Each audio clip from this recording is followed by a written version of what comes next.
Hey, how's it going, guys? I'm here today in order to give you an update on my stamina Nightblade build. So, yeah, we still have this glitch where you're holding your two-edged sword like a bow. But anyways, I'm going to discuss the abilities, the gears, traits, and chants I'll use for Munda Stone, Drink, Champion Points, and I'll tell you my ideas for the next DLC, what I plan on doing for my build. So anyways, first let's get into the abilities. On my 2H bar, I use Surprise Attack, Mass Hysteria, Relentless Focus, Ambush, Rally, and Incapacitating Strike. My bow bar, I use Poison Injection, Piercing Mark, Siphoning Attacks, Double Take, Resolving Vigor, and Dawnbreaker Smiting. I'll get into the reasoning why I use particular moves. This is for obvious reasons. It's an instant cast, single target ability. I use this for the CC. However, the reason why I prefer this CC over what Incapacitating Strike does is because this causes minor maim, which reduces my opponent's damage output by 15%. This is very important. This is actually why I despise the stun for Incapacitating Strike. It pisses me off, I'm not gonna lie. So whenever you use this, or should I say whenever I use this, and what I would recommend to you is to use Ambush to get the empowerment, then use Mass Hysteria in order for the guaranteed hit and your CC in them and debuffing the damage. Then use Incapacitating Strike.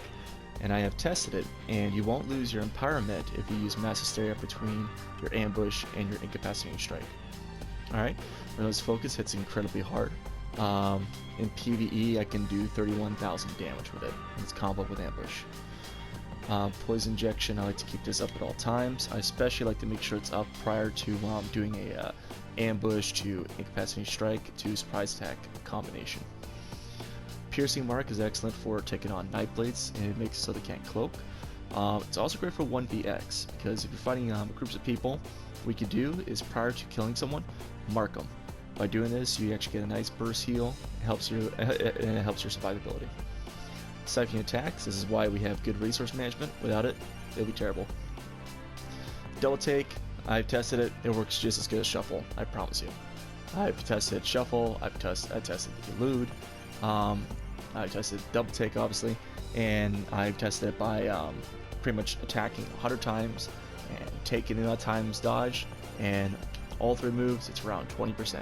So, Shuffle is not superior to Double Take. You can say, well, it's great against Roots and Stairs. You have Ambush. Roots don't hold you down. You can ambush your target if need be. Resolve Vigor, maybe every stamina build needs it. Dawnbreaker Smiting, love this move. It's powerful, it's an AoE, it's a CC. So, I know I just got done talking about, oh, I don't like Mass Hysteria, or not Mass Hysteria, but Incapacitating Strike because of CCs. But if you're fighting a group of people, this could be helpful, because what you could do is ambush, lay down the smiting, and then you see who's the lowest. And then whoever's lowest, mark them, poison inject, they're dead. And you just got like yourself some good heal. So, that's my rationale behind the abilities. Alright, let's get into the gears and the gear and traits then. So I use the 5-piece Hunting's Rage, I use 2-piece Lucky's, and I use 3-piece Agility. Oh, and 1-piece Kenna. Oh, 1 second. Okay. Where was I? Yeah, so 3-piece Agility, 5-piece Hunting's, 1 Kenna, 2 Leggy. It gives you pretty much the best damage output you can have with the 2-hander setup. I don't go for the Maelstrom combination because it's not much extra damage. If you do Maelstrom and say Bloodspawn, then you're getting 189 versus 129 plus 348. So it's a massive damage loss right now. Okay, for the traits, armor, I go with impenetrable with everything except for the shoulder, and that's well fitted. And honestly, if I got this impenetrable, I would at least like one with well fitted, because they did increase the dodge rolling costs, and by having one piece well fitted on your gear, you can kind of balance the increase in costs. Don't you love that? Oh, we're giving you a trait to reduce the cost of dodge rolling. By the way, we're also increasing the cost of dodge rolling, force you to use that trait. Anyways, let's see. Enchants. For one, let me go over this. I use Robust for all my jewelry. In PvP, I'll swap out one for healthy if we don't have imp, and this way I maintain around 20-21k health and Cyrodiil. If we do have Emperor, I switch this all back to robust. I just like to have a decent amount of health because my thought process is that the quicker I get into execute range, the easier I am to burst down. Because if I'm fighting someone and they're below 50% health and you have poison injection on them, they're gonna get hit hard. So a higher health threshold makes it so you can avoid getting those execution ticks. Alright. I use weapon damage for all 3 of the pieces of jewelry. All my armor has max stamina, with the exception of the big pieces. The big pieces uses the tri-stack lifts, which you can purchase Hakajos now in the Imperial sewers for 5,000 stones per. Let's see, for my weapons, I use Sharpen for the trait for two-hander. It's great for damage output. As I discussed earlier, I use the weapon damage glyph for the two-hander. My bow, this is a big change. I choose Charge with disease damage. This is awesome. When you already hit someone with disease damage, you have a 40% chance to proc the Defile. With Charged, that increases to 88% chance of defiling your opponent. This is awesome. I mean, this makes it so when you're fighting someone, the whole time their healing is garbage. So that's why I use it. Okay. So Mundus Stone. Let's get into that. I use the Serpent Mundus Stone. I also use purple Tristat regen drinks. Champion points. So this has changed a little bit. I put 100 points to Warlord because they increase the cost of our abilities quite a bit with the Dark Brotherhood. And even by going from 80 points to 100 points to Warlord, it's still not as cheap as it was before the DLC. So this kind of helps compensate, because the reason why I have good resource management is because siphoning attacks plus the extra regen granted by Relentless Focus makes it so I'm constantly gaining stamina as I'm attacking. Alright, so, but if it's too expensive, then the cost starts to outweigh the what I'm gaining, and that's not good.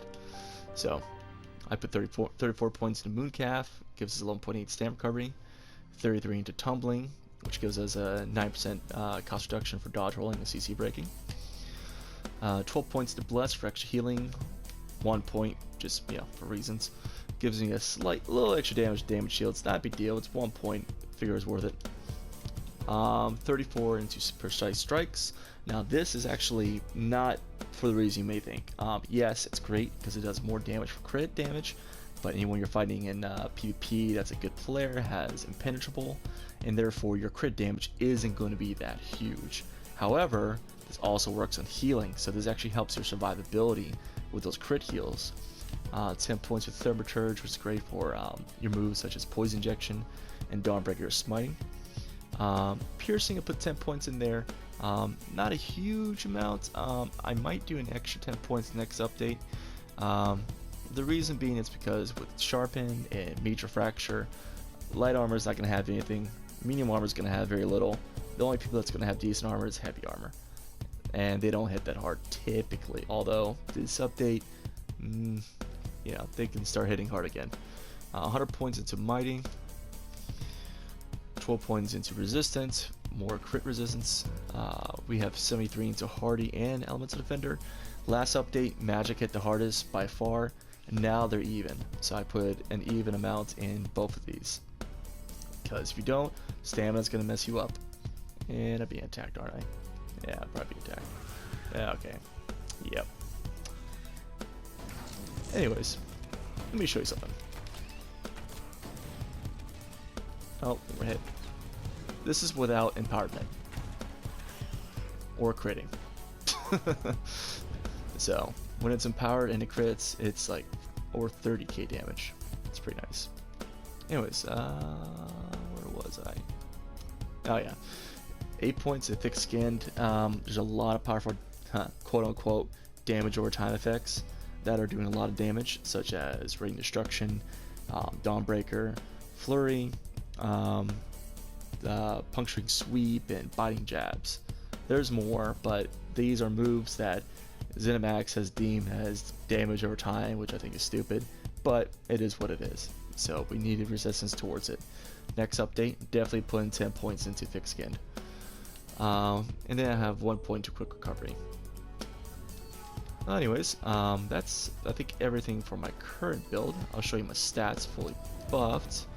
So let's look at the regen and max stats first. This is outside of Cyrodiil. It's like 11.3 magicka, 14.5 health. In PvP, like I said, if we don't have imp, I might swap out one of my robust for a healthy, and that'll give me 21k max health depending which bar I'm on. Max stamina is 27.8 thousand, so it's pretty decent in my opinion for a Nord. Next update, that's going to be even higher because we're getting a max stat increase.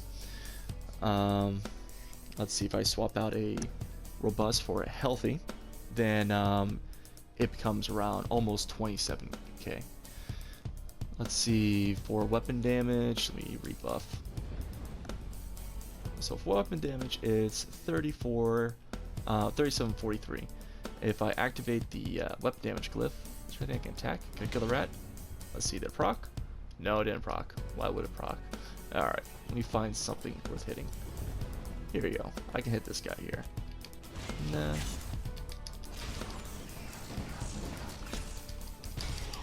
Alright. Ah, bloody. Okay, anyways, it's 4202. I was kind of trying to show you some visual proof in order to back up my claim, but yeah. So, it goes up to 4,202 weapon damage. My regen is about 1,800 for stamina, 1124 for health recovery, and 1062 for magicka. Defense, when buffed, it's 17.5. And I've got crit resistance of 1934, which is pretty decent. It's at the highest it can go, but it's pretty good. One thing I plan on doing next update is I plan on getting that one piece for weapon damage, and I'm going back to using the Maelstrom Greatsword. Thankfully, you can also get the Master Greatsword next update, which does the same thing, with the exception of the unique effect. But what's nice with the Master and Maelstrom weapons is you can use poisons on them, and you maintain that weapon damage bonus. So I'll probably do 5 huntings, 3 agility, 1 kenna, one of the new monster pieces that grants weapon damage. I think it's called like belly breath or something. I don't know. It looks, you know, butt ugly either way. So I'll be hiding my helmet again. And then I'll be using a Master or Maelstrom Greatsword. Unsure about the bow yet. I have to do some experimentation. But that's pretty much the direction I'm planning going. Next update. Well, anyways, guys, I hope this has been quick and informing. If there's anything I forgot, please let me know. Otherwise, I'll catch you guys later. See ya.